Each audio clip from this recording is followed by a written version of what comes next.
What's the orange for today? I'm curious. Just orange. Okay. What was there in the closet? Just grabbed it. All right. He didn't iron Jesus. I didn't put a lot of thought in. Thought it looked good next to purple. You can always count on Clarence wearing It's purple. clash.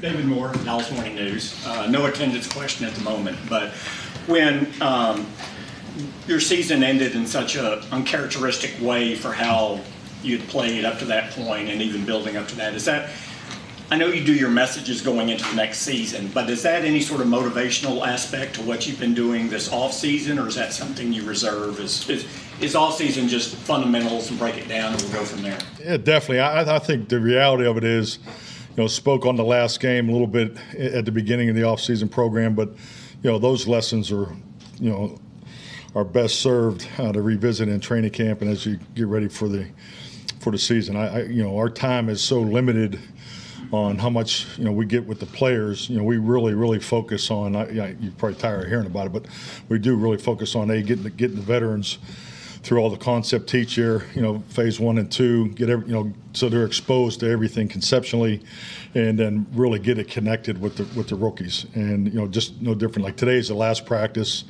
is install 8, 7 and 8 are really, they're like a game plan. So there's not a whole lot of flow to it because we're doing red zone, goal line, and all those things. And I thought that historically 7 for the rookie class was always pretty tough, and I thought they did a hell of a job yesterday. And like I told them this morning, I said we're going to throw one more fastball at you and see what you got. So that's really what this is about. So for us to come off the field today, to have that, volume of offense, defense, and special teams in and have them connected, that's the goal, and I feel confident we'll achieve it at the end of the day. So the motivational or shared goal, that's really from training camp going forward. This is more just break it all, get down, do what you need to do. Yeah, definitely. I think it's all. It's all timing of when you want to hit those things. We have a segment in every team meeting starting the training camp. It's the anatomy of, the 2-minute, the anatomy of the 4-minute, anatomy of end of game. Complementary football formula is a big part of who we are, and that's a great example of who you are through 17 games, and then the play like. Perform the way we did in a playoff game. So yes, I think the statement of uncharacteristic is right on point because we statistically mathematics would clearly indicate that we're top 3 or 4 complementary football team in the league last year from a production standpoint. And that's at the end of the day, I think every coach you want your team to play to their identity and play to their strengths and do the put your best foot forward in playoff football, and we definitely did not accomplish that last year. Clarence Hill for Star Telegraph. A couple of things. First, why use just 2 days of practice? Why not use a third day? What's the premise behind that? Well, the efficiency of the training regimen conducted by this coaching staff is exemplary, Clarence. Okay, no, I think it's. Well, we have other things we're focused on. We got other things that we're focused on, outside of scheme. So that's where the other time is going. And secondly, Zach remarked yesterday that he didn't, after his holdout, he didn't play his best football last year. Do you see that? And is that normally what happens when guys hold out? They don't really have their best year. How do you? I don't know if it's normal. That's probably a great study for Gelkin to do. I think it's something. But no, I think that it's like anything. When I look at Zach's situation, I think it's really the combination of the line playing together. We didn't have a lot of snaps with those guys playing together, and you can't make the point that the padded work. Whether it's how many is it 10, 11 padded practices. You miss that as an offensive lineman. That's really the only chance you have to train. From the end of the past season. So yeah, I think there's some things there you can tie together. Mike Tolbert with ESPN. Were the O2X guys in yesterday to talk to you guys? Yeah, they're here. They're here for the whole mini camp. So that's part of the time that we're spending. That's part of the reason why we're practicing twice. What do you get out of bringing those guys in to talk to the guys? What's the message that they're sharing? Well, not to get ahead of ourselves here, because we're gonna be with them again today and tomorrow. But been super impressed with this organization. It's an organization of human performance. Just their shared experiences alone, of the staff that they brought in here is just it's incredible. But most importantly, to see our players and coaches connect with them. So it's been very educational, and I think it's definitely something that we'll look to apply to our operation. And I think, like anything, when you are exposed and have the opportunity to be educated and have this type of experience, the maintenance and how you move forward is key. So they've been very, very impressive. And then, have you entered a season with maybe as much uncertainty as there seems going forward? Which way?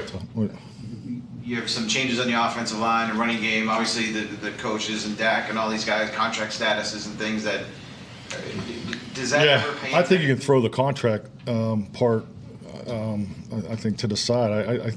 Those conversations. And it wasn't easy. I mean, no one wants to be on a 1-year contract. We all understand that, and the emotion of what that does to your family and so forth. But once we got past the combine, I think once you get things set, there's a job to do. So there hasn't been any blink, and no different than, using Dak as an example. I think Dak's having his best offseason program that we've had, and he hasn't. He's had really good offseason programs the whole time. So I think this atmosphere that we practice in, the receivers and the quarterback have really hit the mark. I'm very, very impressed with the quality of work, because really most of the other positions really can't go full speed in most of the things that they do. But I think the offensive perimeter group and the quarterbacks have really excelled through this offseason program. I think we definitely have taken a step. John Machota with The Athletic. Is there anything noticeable to you when you have Micah Parsons in the building and out on the practice field yesterday? Did anything stand out about having him out there? Well, I think number one, did you watch practice? Yeah, he looked good. I thought he looked pretty good out there. So, yeah, he's a different player. He's a different athlete. So, just watching some in the walkthrough before I came in here. So just the ability to move him around. He's a weapon. So yeah, definitely it's different when he's here. And then 2 years ago, you guys used 4th-round pick on Jake Ferguson. Mm-hmm. He obviously. The biggest thing is really getting the scheme and the fundamentals. I think just like anything, every year you have to teach your team how to practice. And CBA practice is a different practice. So I think they're getting everything at the rate of speed and timing that fits this training regimen. And but they're understanding. I've been very impressed with the young guys. They've picked it up very well. We're way ahead of the game as far as what we do. Offense on offense, protection-wise, we're clearly way ahead of where we were this time last year. And then what a great experience for our guys to now practice against Mike Zimmer pressure defense. So they've been getting all the tough overload pressure looks and things like that. So I think those guys have done a really nice job. Garrett Podell, CBS Sports. Micah Parsons said yesterday that you and him had met for about an hour, and that after Dan Quinn's departure, you're kind of his personal go-to on the coaching staff. What's that been like? This offseason? Like filling that kind of just interpersonal relationship void, I guess, for him with Dan gone. He said that your relationship's really grown this offseason. Well, you're a young man in this profession. I think it's like anything. The more you can do, the maybe the longer they'll keep you around. So, I think it's just another hat to wear. But no, I'm trying to. It's a bad joke. But I just think, as anything. I enjoy those conversations with all of our guys. So I do, put a lot of substance into the one-on-one conversations, because I think you go deeper and talk about things. And in coaching today's athlete, it's this is my third decade coaching in this league, and it's definitely different than the 90s. So the ability to communicate and collaborate, those are all very important practices that you have to have, not only with your players but your coaching staff. So Micah's a big personality. He brings a lot to the table. So I definitely enjoy a relationship. Michael Gelkin, Dallas Morning News. You said earlier that Dak is having the best offseason he's had. How so? I just think it's like anything with a quarterback. When the connection in the perimeter realm, because that's, we're really has been the majority of our, our physical activity. The connections is better. I think the younger receivers are playing with more urgency. They're getting more reps. The timings is better. But the real test will be when we get to training camp. When we're challenged every snap on our releases, when we're challenged at the breaking points, but I think what we've set out to accomplish, we definitely hit the target. In the passing game as far as the quarterback and the offensive perimeter. And last August, not to bring this up, but you lost 3 rookies to ACL in a 5-day span. That group seems to really just gel together, those 3 guys. And how have you seen just that interpersonal dynamic of them going through the experience together elevate their rehab?